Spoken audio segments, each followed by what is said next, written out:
Five men left a basketball game on a cold February night.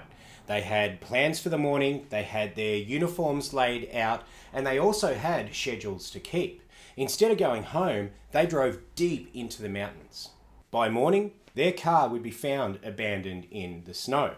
Months later, their story would raise one single uncomfortable question. Why did none of their decisions lead towards safety, even when safety was so close? It's midnight somewhere, and tonight I have a story for you.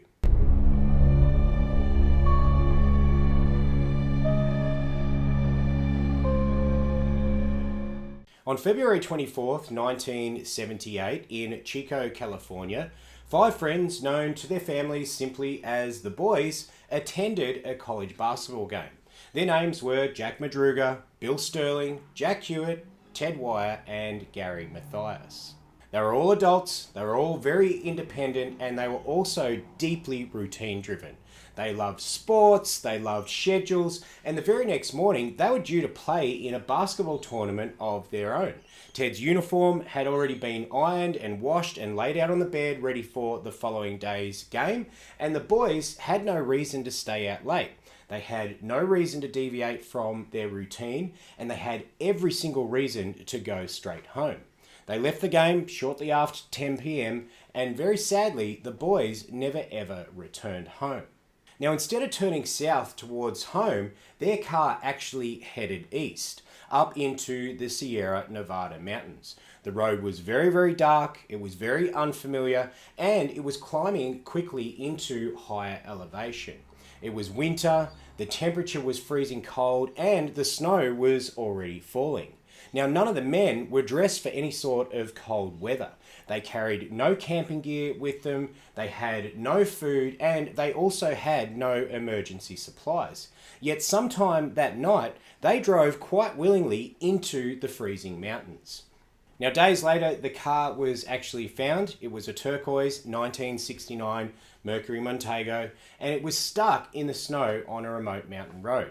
The car wasn't damaged, the engine worked, there was fuel in the fuel tank, it wasn't wrecked, it wasn't disabled, it's simply been turned off and left exactly where it was.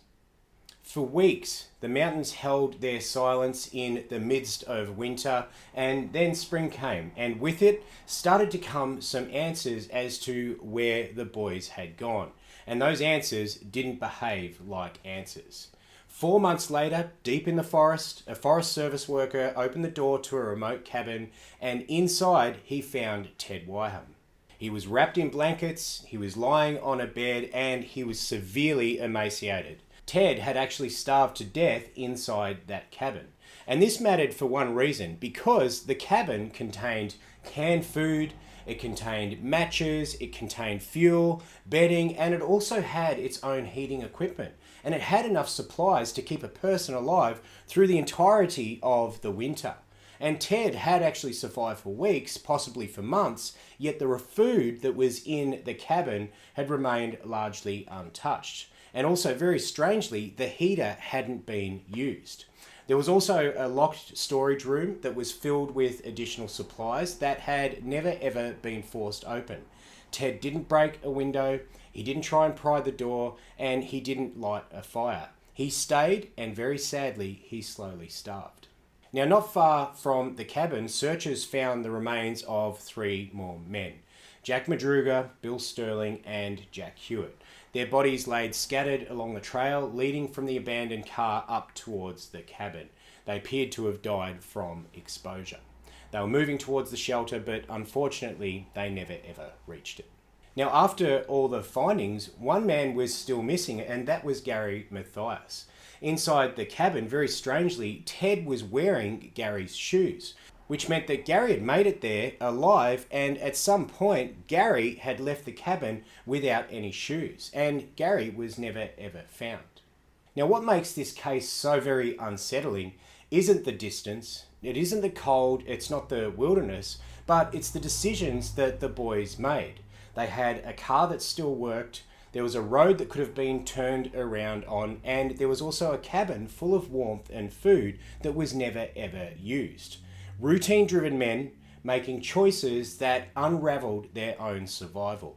Help wasn't impossible, shelter wasn't unreachable, and yet each step moved them further from safety. What makes this case endure isn't the wilderness, it's the choices. A series of calm decisions that moved 5 men further and further from safety, even when help was so close. No panic, no urgency, no clear reason, only a quiet breakdown that's never been fully explained. Now, if you like dark stories told at midnight, make sure you're subscribed because I upload new stories every single week. And until then, I'll see you at midnight.